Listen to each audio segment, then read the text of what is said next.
नमस्कार, सुप्रभात, वंदे मातरम, भारत माता की जय। आज 15 अप्रैल है और कक्षा 9th के लगभग प्रत्येक ज़िले में एग्ज़ाम संपूर्ण हो चुके हैं। तो आप सभी 9th क्लास में पढ़ने वाले विद्यार्थियों को अपनी आगामी क्लास 10वीं में प्रवेश की बहुत बहुत हार्दिक बधाई और शुभकामनाएं।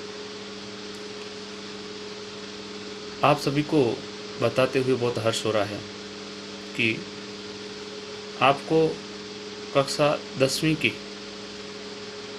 विज्ञान विषय के संपूर्ण पाठ्यक्रम को विधिवत रूप से हमारे इस चैनल पे पढ़ाया जाएगा, समझाया जाएगा विस्तार से। जितने भी चैप्टर हैं उन सबको एक विधिवत रूप से डिटेल में यूट्यूब पे समझाया जाएगा। तो आप जो भी विद्यार्थी इच्छुक है, पढ़ना चाहते हैं, तो आज ही लग जाएं, 15 तारीख से ही लग जाएं, ताकि आपकी छुट्टियों का भी सदुपयोग हो जाएगा और आप जब नव प्रवेशित कक्षा में प्रवेश करोगे तब आप निश्चित रूप से आपको एक आसानी और सहूलियत रहेगी कि आपका आधार तैयार रहेगा। तो सबसे पहले कक्षा 10वीं की जो विज्ञान विषय है उसकी अगर मैं बात करूं तो राजस्थान की बोर्ड में जो लागू कर रखी है बुक वो NCERT की बुक ही है। तो NCERT की जो बुक है उसमें कुल 16 पाठ हैं, जो कि आपको मैंने बोर्ड के ऊपर लिख के बताने की कोशिश की है। तो ये जो 16 पाठ है, इन पाठों में से प्रतिवर्ष राजस्थान बोर्ड की अगर मैं बात करूं तो उसमें 16 के 16 पाठ नहीं आते हैं।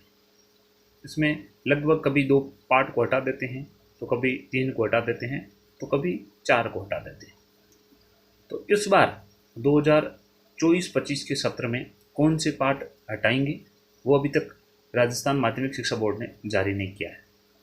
जैसे ही वो जारी करेंगे तो अपने को पता चल जाएगा कि कौन सा पाठ सिलेबस में है, कौन सा नहीं है। लेकिन अपने को घबराने की ज़रूरत नहीं है।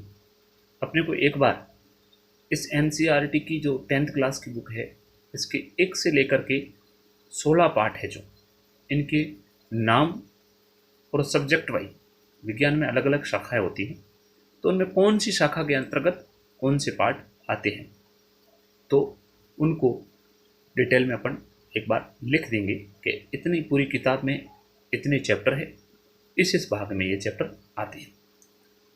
उसके बाद में विधिवत रूप से अपन पहले पाठ से शुरू करेंगे और आगे बढ़ते जाएंगे। और लगभग शुरुआती 4 पाठ है, इनको काटने के चांसेस बहुत कम रहते हैं। तो जब तक अपन 4 पाठों को पढ़ेंगे डिटेल में, तब तक लगभग आपके राजस्थान माध्यमिक शिक्षा बोर्ड जो सिलेबस है उसको जारी कर देंगे। तो अपन एक पूरी तरह से तसल्ली के साथ में संतुष्ट हो जाएंगे कि कौन सा पाठ है और कौन सा नहीं है। उसकी आगे अपन चर्चा बाद में करेंगे। तो सबसे पहले मैं आपको बता दूं कि 10वीं क्लास की जो NCERT की बुक है उसमें ये 16 चैप्टर हैं। इसमें भाग अ, जो पहला भाग है, उसको मैंने भाग अ के रूप में वर्गीकृत किया है। तो उसमें जो पहला भाग है उसको मैंने रसायन विज्ञान, अर्थात रसायन विज्ञान को अंग्रेजी में केमिस्ट्री कहते हैं। तो केमिस्ट्री के क्लास 10th में 1 से लेकर के 5 पाठ है, जिसमें पहला पाठ है रासायनिक अभिक्रिया एवं समीकरण, दूसरा पाठ है अम्ल, क्षारक एवं लवण, तीसरा पाठ है धातु एवं अधातु, चौथा पाठ है कार्बन एवं उनके यौगिक, पांचवा पाठ है तत्वों का आवर्त वर्गीकरण। ये 5 पाठ रसायन विज्ञान अर्थात केमिस्ट्री के अंतर्गत आते हैं।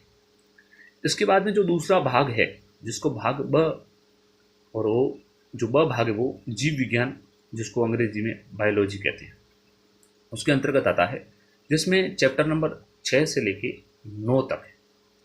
जिसमें चैप्टर नंबर 6 जो है वो है जैव प्रक्रम, चैप्टर नंबर 7 है जो है नियंत्रण एवं समन्वय, और चैप्टर नंबर 8 है वो है जीव जनन कैसे करते हैं, और चैप्टर नंबर 9 है आनुवांशिकता एवं जैव विकास।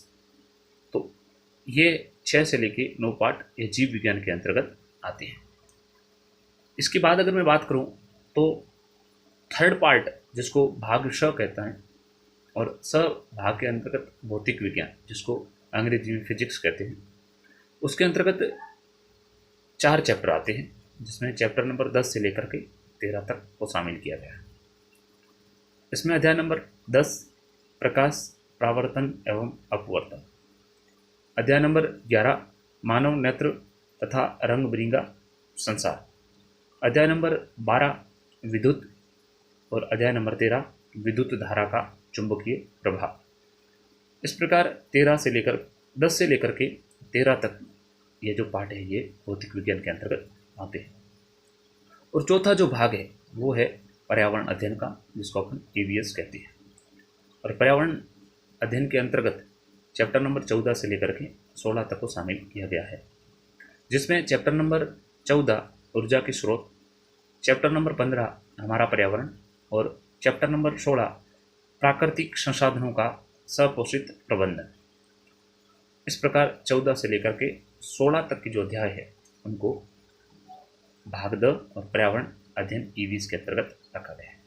इस प्रकार आपके अध्याय नंबर 1 से लेकर के 16 तक का मैंने पूरा आपको वर्गीकरण बताया है। अब इसके बाद में जो नेक्स्ट वीडियो होगा उसमें अपन अध्याय नंबर 1 को शुरू करेंगे और उसकी चर्चा करेंगे कि इस पाठ में कौन कौन से प्रश्न परीक्षा में आते हैं और किस प्रकार से इसको समझना होता है। तो एक बार आप वीडियो अगर अच्छा लगा है तो उसको लाइक शेयर करें और समझने की कोशिश करें और उसको एक नोटबुक में आप उतार लें ताकि आपको बार बार मोबाइल खोलने की ज़रूरत न पड़े और आप आराम से घर बैठ के इसको पढ़ सकें। बहुत बहुत धन्यवाद। जय मां करणी, वंदे मातरम, भारत माता की जय।